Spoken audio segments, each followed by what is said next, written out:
মা, তুমি কেমন আছো? আমার পোষা বেড়াল খুঁচু, সে কেমন আছে? সে রাত্রিরে কার পাশে শোয়? দুপুরে যেন আলী সাহেবদের বাগানে না যায়। মা, ঝিঙে মাচায় ফুল এসেছে। তুলিকে আমার ডুরে শাড়িটা পরতে বলো, আঁচলের ফেঁসোটা যেন সেলাই করে নেয়। তুলিকে কত মেরেছি, আর কোনো দিন মারব না। আমি ভালো আছি, আমার জন্য চিন্তা করো না। মা, তোমাদের ঘরের চালে নতুন খড় দিয়েছ? এবারে বৃষ্টি হয়েছে খুব। তরফদার বাবুদের পুকুরটা কি ভেসে গেছে? কালু ভুলুরা মাছ পেয়েছে কিছু? একবার মেঘের ডাক শুনে কই মাছ উঠে এসেছিল ডাঙায়। আমি আম গাছতলায় 2টো কই মাছ ধরেছিলাম। তোমার মনে আছে মা? মনে আছে আলী সাহেবের বাগানে সেই নারকোল? চুরি করে আনিনি, মাটিতে পড়েছিল, কেউ দেখেনি। নারকোল বড়ার সেই স্বাদ এখনো মুখে লেগে আছে। আলী সাহেবের ভাই মিজান আমাকে খুব আদর করত। বাবা একদিন দেখতে পেয়ে চেলা কাঠ দিয়ে পিটিয়েছিল আমাকে। আমার কি দোষ কেউ আদর করলে আমি না বলতে পারি? আমার পিঠে এখনো সেই দাগ আছে। আলী সাহেবদের বাগানে আর কোনো দিন যাইনি। আমি আর কোনো বাগানে যাই না মা। সেই দাগটায় হাত বুলিয়ে বাবার কথা মনে পড়ে। বাবার জন্য আমার খুব কষ্ট হয়। আমি ভালো আছি, খুব ভালো আছি। বাবা যেন আমার জন্য একটুও না ভাবে। তুলি কি এখনো ভূতের ভয় পায় মা? তুলি আর আমি পুকুর ধারে কলা বউ দেখেছিলাম। সেই থেকে তুলির ফিটের ব্যারাম শুরু হলো। দাদা সেই কলা গাছটা কেটে ফেললো। আমি কিন্তু ভয় পাইনি, তুলিকে কত খেপিয়েছি। আমার আবার মাঝরাত্রে সেই কলা বউ দেখতে ইচ্ছে করে। হ্যাঁ, ভালো কথা। দাদা কোনো কাজ পেয়েছে? নকুরবাবু যে বলেছিল বহরমপুরে নিয়ে যাবে। দাদাকে বলো ওর উপর আমি রাগ করিনি। রাগ পুষে রাখলে মানুষের বড় কষ্ট। আমার শরীরে আর রাগ নেই। আমি আর এক ফোঁটাও কাঁদি না মা। আমি রোজ দোকানের খাবার খাই। হোটেল থেকে 2 বেলা আমার খাবার এনে দেয়। মাংস মুখে দিই, আর তুলির কথা, কালু ভুলুর কথা মনে পড়ে। তোমাদের গ্রামে পটল পাওয়া যায় না। আমি আলু পটলের তরকারি খাই, পটল ভাজাও খাই। হোটেলে কিন্তু কখনো শাক রান্না হয় না। পুকুর পাড় থেকে তুলি আর আমি তুলে আনতাম কলমি শাক। কি ভালো, কি ভালো, বিনা পয়সায়। কোনোদিন আর কলমি শাক আমার ভাগ্যে জুটবে না। জোর হাওয়া দিলে তালগাছের পাতা সরসর করে, ঠিক বৃষ্টির মতন শব্দ হয়।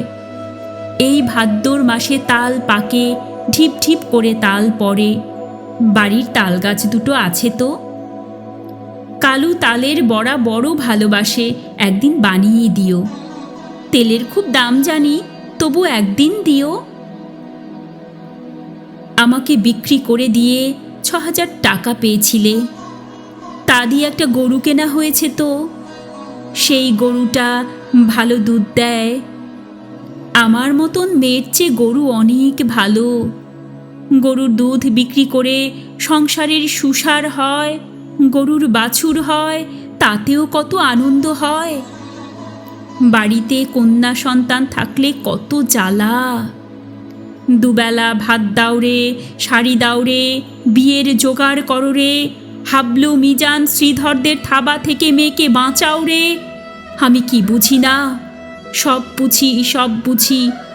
কেন আমায় বিক্রি করে দিলে তাও তো বুঝি। সেই জন্যই তো আমার কোনো রাগ নেই, অভিমান নেই। আমি তো ভালোই আছি, খেয়ে পড়ে আছি। তোমরা ওই টাকায় বাড়িঘর সারিয়ে নিও ঠিকঠাক। কালু ভুলুকে স্কুলে পাঠিও। তুলিকে ব্রজেন ডাক্তারের ওষুধ খাইও। তুমি একটা শাড়ি কিনো, বাবার জন্য একটা ধুতি।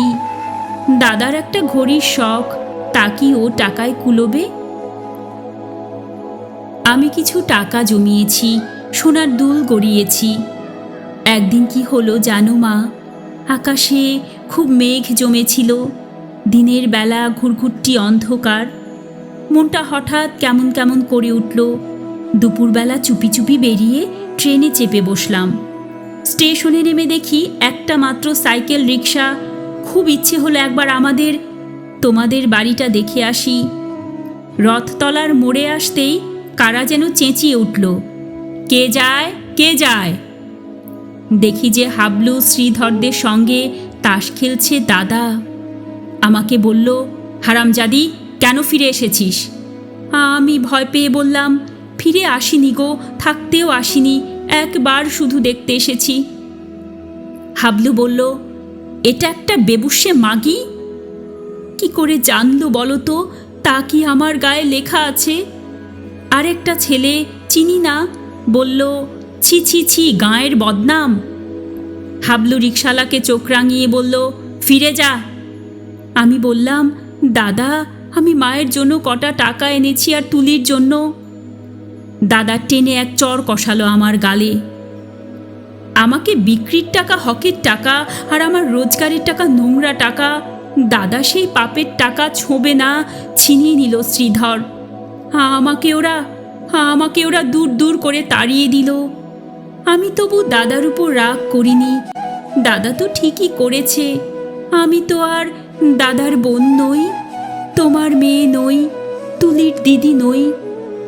আমার টাকা নিলে তোমাদের সংসারের অকল্যাণ হবে। না না, আমি চাই তোমরা সবাই ভালো থাকো। গরুটা ভালো থাকুক, তালগাছ দুটো ভালো থাকুক, পুকুরে মাছ হোক, খেতে ধান হোক, ঝিঙে মাচায় ফুল ফুটুক, আর কোনো দিন ওই গ্রাম অপবিত্র করতে যাব না। আমি খাট বিছানায় শুই, নীল রঙের মশারি, দোরগোড়ায় পাপোশ আছে, দেয়ালে মা দুর্গার ছবি, আলমারি ভর্তি কাচের গেলাস, বন বন করে পাখা ঘোরে, সাবান মেখে রোজ চান করি। এখানকার কুকুরগুলো সারা রাত ঘেউ ঘেউ করে। তাহলেই বুঝছো কেমন আরামে আছি আমি। আমি আর তোমার মেয়ে নই, তবু তুমি আমার মা। তোমার আরও ছেলে মেয়ে আছে, আমি আর মা পাবো কোথায়? সেই জন্যই তোমাকে চিঠি লিখছি মা। তোমার কাছে একটা খুব অনুরোধ আছে, তুলিকে একটু যত্ন করো। ও বেচারি বড় দুর্বল। যতই অভাব হোক, তবু তুলিকে তোমরা তোমার পায়ে পড়ি মা। তুমি বাবাকে বুঝিয়ে বলো, তুলিকেও যেন আমার মতন আরামের জীবনে না পাঠায়। যেমন করে হোক তুলির একটা বিয়ে দিও। ওর একটা নিজস্ব ঘর সংসার, একজন নিজের মানুষ। আর যদি কোনো রকমে ওর বিয়ে দিতে না পারো, ওকে বলো গলায় দড়ি দিয়ে মরতে। মরলেও বেঁচে যাবে মা, মরলেও বেঁচে যাবে, বেঁচে যাবে।